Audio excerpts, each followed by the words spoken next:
just don't belong in my world, Bella. I belong with you. This is the last time you'll ever see me. Please just promise me you won't do anything reckless. I met you, actually, a year and a half ago during the first shoot for Twilight. Yeah. You had no idea what was going on. I don't expect to remember. The point is, like, at that time, you were like, hey, I don't know if this is going to happen. Like, I might just go back with my band. Like, you never know what's going to happen. Did you ever in a million years think that, like, you would go from making this little movie to, like, the phenomenon that it's become? No, not at all. Like, not at all. No one ever believes me.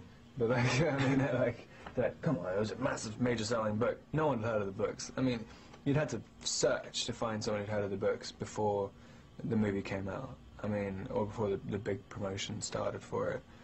And then now it's difficult to find someone who hasn't heard of them. I mean, but I mean, I couldn't even buy the book in England, so no, I never expected anything like this.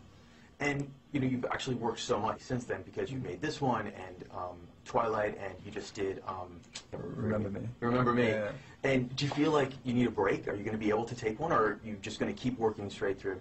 I think I'm going to keep working straight through, because I mean, I'm hoping that, because when you're on set, you're relatively insulated from everything, and that's the only time you get really annoyed with the situation, when you're just kind of trying to have a normal life and there are people following you around all the time. So I'm just going to wait till I can have a normal life again, just keep working until then. So I'm doing another 2 jobs next year, and then the last Twilight movie, and then I guess maybe the year after that. Maybe we'll take a break then, like in 3 years.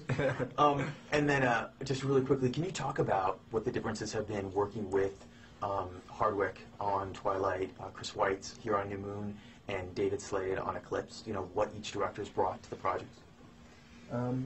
I think Catherine had a lot of, she's kind of got like a wild energy about her, which kind of, it shows in the film as well. It's very impulsive, the way the movie goes. So she did a lot of handheld camera work and kind of stuff. She has an indie mentality, so it looks different. And Chris has, I wouldn't really say more traditional, but I think he was trying to go for a more traditional look in it. And he's a much calmer and more analytical person, kind of a little bit more cynical, but also wasn't afraid of kind of going into philosophical ideas about it. It wasn't just fundamental, like raw emotion. There's obviously a lot of thought put into it.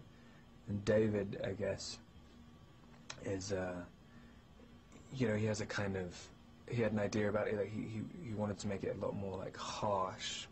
I mean, there's a lot of fighting, and there's a lot of, all the conflict is really escalated. I mean, everyone's kind of, it's a much more tense movie, I think, Eclipse. I think it's going to be a lot like faster pace, I think.